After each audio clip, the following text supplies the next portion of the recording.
বিসমিল্লাহির রহমানির রহিম। Hello viewers, আসসালামু আলাইকুম। কেমন আছো আমার প্রিয় পরিবার? আশা করছি সবাই অনেক ভালো আছো। আমি এবং আমার পরিবারের প্রতিটা মানুষ আল্লাহর রহমতে তোমাদের দোয়া ও ভালোবাসায় অনেক ভালো আছি। খাদিজা ক্যারিয়ার ব্লগে নতুন একটা ভিডিওতে তোমাদের অনেক অনেক শুভেচ্ছা। আশা করছি ভিডিওটা তোমরা শুরু থেকে একটু শেষ পর্যন্ত দেখবে। তো এখন ঘড়িতে বাজে সকাল 8টা। তো আজকে অনেক সকালবেলা ঘুম থেকে উঠেছি, কারণ বাসায় মেহমান আসবে। এই কারণে সকালবেলা উঠে সর্বপ্রথম আল্লাহ তাআলার খুশি মতো নামাজটা আদায় করে নিয়ে কিছু কোরআন তেলাওয়াত করে নিলাম। নিয়ে এরপর মাংস ভিজে রেখেছিলাম ফ্রিজ থেকে বের করে, গরুর মাংসটা। এটা আস্তে আস্তে ছড়িয়ে গেছে। এখন সেটা আস্তে আস্তে আমি একটু কেটে ধুয়ে সুন্দর করে পরিষ্কার করে ধুয়ে নিব। সর্বপ্রথম আমি আজকে মাংসটা পাক করব, কারণ মাংসটা পাক করতে আমার অনেকটা সময় লেগে যাবে, কারণ মাংসের পরিমাণটা একটু বেশি, মেহমান বেশি না, মাত্র 2 জন। তো সেই অনুযায়ী মাংসটা নিয়েছি। কিন্তু সর্বপ্রথম কথা হচ্ছে আজকে গ্যাসের পরিমাণ অনেক কম। এত পরিমাণ গ্যাস কম যে আসলে চিন্তা করতেছি যে রান্নাটা কিভাবে করব। তো এই জন্য একটু সকাল সকাল শুরু করছি, কারণ 2টা বাজে আবার ডিউটি আছে। তো সেই কথা অনুযায়ী সর্বপ্রথম মাংসের জন্য এখানে সমস্ত প্রকার মশলা উপকরণ যা যা আমরা খাই নিয়মিত সব সময়। আর যে মেহমান 2জন আছে ওনারা আসলে বয়স্ক মানুষ, আমার আব্বা আম্মা। তো ওনারা হচ্ছে আমার আব্বা আম্মা, যেহেতু বাসায়, আমাদের বাসা যশোর জেলার, আমরা তো থাকি কুমিল্লাতে, এখানে আসতেছে। তো এই জন্য আপনাদেরকে সেই উদ্দেশ্যে মেহমান বললাম। আসলে পিতামাতা আমার,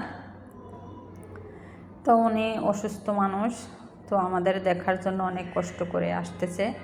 উনি বেশি তেল মশলা জাতীয় খাবার খাওয়া ওনার নিষেধ, ওনার হার্টের প্রবলেম আছে। তো গরুর মাংস তো খাওয়া টোটালি নিষেধ।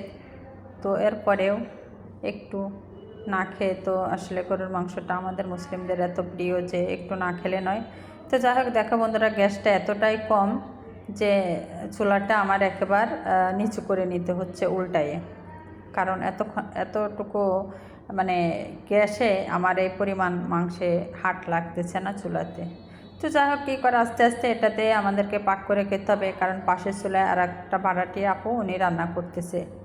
তো দেখো বন্ধুরা, তোমাদের সাথে গল্প করতে করতে সমস্ত প্রকার মশলা এবং কিছু রাঁধুনি গরুর মশলাটা দিয়ে আমি গোশটা আস্তে আস্তে কষিয়ে নিচ্ছি। আমার গোশটা অনেকটা প্রায় কষানোর মতো হয়ে গেছে। দেখো গোশের কালারটা অনেক সুন্দর হয়েছে। আমি যখন বাসায় মাংস রান্না করি, পাশের অন্যান্য ভাড়াটিয়ারা বলে, আপু তোমার গোশের কালার এত সুন্দর হয় কেন? আমরা মাংস রান্না করলে তো একেবারে কালো হয়ে যায়। আমি বলি, দেখো আমি মাংসে আসলে জানি না, আমার মশলার পরিমাণটা আমি এত বেশি দিই না। আমার মাংস পরিমাণ অনুযায়ী আমাদের যশোরের মানুষ যেমন খায় আমরা সেই পরিমাণে দিই। তবে আমি দেখেছি কুমিল্লার মানুষরা মাংসের মশলার পরিমাণটা অনেক বেশি দেয়, ওরা বেশি মশলা খায় আর পেঁয়াজ দেয় বেশি। হয়তো এই কারণে, হয়তো আমার ধারণা যে পেঁয়াজটা একটু কালো হয়ে যায় বেশি পড়লে, আর মশলাটা বেশি হলে কালো হয়ে যায়। তো যাই হোক, যে যেরকম যারা যেটা খেয়ে অভ্যস্ত, যাদের কাছে যেটা সঠিক মনে হয় তারা সেভাবে খাবে, এটাতে কোনো ভুল নেই, কোনো সমস্যা নেই। আমাকে বলে যে আমার মাংসের তরকারি অনেক কালারটা অনেক সুন্দর হয়, এজন্য কথাটা বললাম। তো আব্বা মা আসতেছে, একলা একলা, বাসায় কেউ নাই হেল্প করার মতো। তো মাংসটা চুলোর পরে বসিয়ে দিয়ে দৌড়ে পরে একটা পাশের বাসার একটা মেয়ে আছে, ওকে একটু বললাম তুমি আমার তরকারিটা একটু দেখো, আমি একটু বাজারে যাই। তো আমার মা চিংড়ি মাছ পছন্দ করে, আমার আব্বা আবার চিংড়ি মাছ পছন্দ করে না, উনি খায় না এটা। ওনার জন্য আলাদা করে মাছ রান্না করব, মায়ের জন্য আলাদা করে রান্না করব, আর মাংস তরকারিটা সবাই খাবে। আর মুরগি আজকে পাক করি নাই, মুরগি অন্যদিন পাক করবো, কারণ উনি অসুস্থ মানুষ, একসাথে এত কিছু খাবে না, শুধু শুধু রান্না করলে এটা অপচয় হয়ে যাবে। তো দেখো, আমার আব্বার জন্য সর্বপ্রথম 2 পিস রুই মাছ ভেজে আমি রান্না করতেছি। তো রান্না করার মাঝে সত্য কথা বলতে একটু লবণের পরিমাণটা বেশি দিয়ে ফেলেছি, অল্প তরকারি ভেবে, পরিমাণটা বুঝতে পারি নাই। তো এখানে কিছু টমেটো অ্যাড করে দিলাম যাতে লবণের পরিমাণটা একটু কমে যায়। তো তোমাদের কখনো তরকারিতে একটু লবণের পরিমাণটা বেশি গেলে তো এইভাবে কিছু একটা অ্যাড করে দিতে পারো, কিছু শাক পাতা, টমেটো, বিশেষ করে টমেটোটা দিলেই চলে। তো এরপর আস্তে আস্তে আমি টমেটো রান্না করে নিব। তো আমার আব্বা আম্মা আসলে আজকে সকাল 6টায় বাসা থেকে বের হয়ে তারা রওনা দিয়েছে, আসতে আসতে দুপুর 1টা বেশি আমার বাসায় এসে উপস্থিত হয়েছে। তো আমি গরুর মাংসটা রান্না করতে করতে যে চিংড়ি মাছগুলো নিয়ে আসলাম বাজার থেকে। ইলিশ মাছ আনতে চেয়েছিলাম, কিন্তু ইলিশ মাছ যে দেখি টাকার পরিমাণটা অনেক বেশি, আমি সেই পরিমাণ টাকা নিয়ে গেছি না, আমি যেটা ধারণা করে গেছি তারও ডাবল বাহিরে। তো যাই হোক, আমি একদিন পরে যে ইলিশ মাছটা আনবো সেটাও তোমাদের ভিডিওতে দেখাবো বন্ধুরা।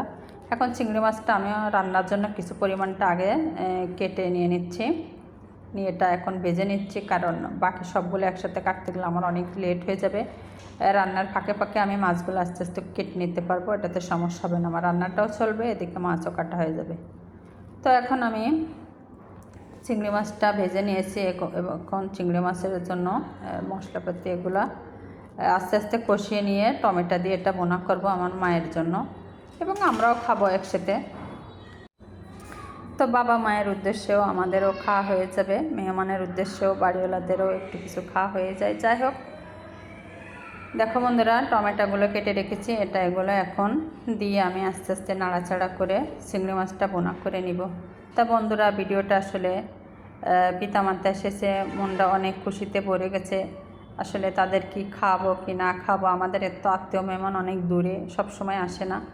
তো বিশেষ করে আব্বা আম্মা একটু আসে বছরে একবার দুইবার। তো তাদেরকে একটু আপ্যায়ন করতে পারলে, একটু মনের মতো কিছু খাওয়াতে পারলে আসলে মনে অনেক খুশি লাগে, আনন্দ লাগে। আমাদের সবারই উচিত পিতামাতার প্রতি খেয়াল রাখা। তো যাই হোক, তারা এখন বয়স হয়ে গেছে, বৃদ্ধ হয়ে গেছে, আল্লাহ পাক তাদের ভালো রাখুক, সুস্থ রাখুক। উনি অনেক অসুস্থ, আমার মা সুস্থ আছে মোটামুটি আলহামদুলিল্লাহ, বাবাটা অনেক অসুস্থ। সবাই আমার বাবার জন্য একটু আসলে দোয়া করবেন, আমি আরও একটা ভিডিওতে বলেছিলাম। তো যাই হোক বন্ধুরা, আমার ভাতটা রান্না করা হয়ে গেছে, সব কিছু আমার রান্না করা ওকে। এখন আমি রান্নাগুলো আমার রুমে নিয়ে চলে আসলাম, তোমাদের এক এক করে দেখাচ্ছি আমার রান্নাটা কেমন হলো। আমার পিতামাতাদের পছন্দ অনুযায়ী খাবার রান্না করলাম। তো তোমাদের সাথে দেখাবে নতুন আর একটা কোনো ভিডিওতে। সে পর্যন্ত সবাই ভালো থাকবে, সুস্থ থাকবে, আমার জন্য দোয়া করবে। আমার ভিডিওর ভিতরে, কথার ভিতরে যদি কোনো ভুল হয় আমাকে ক্ষমা করে দিবে। আমার চ্যানেলটা তোমরা যারা আজকে ভিডিওটা দেখবে, যারা নতুন আছে আমার চ্যানেলটা একটু সাবস্ক্রাইব করে দিবে, একটা লাইক দিবে, কমেন্ট করবে। তোমাদের সাথে দেখাবে আর একটা কোনো ভিডিওতে। আল্লাহ হাফেজ।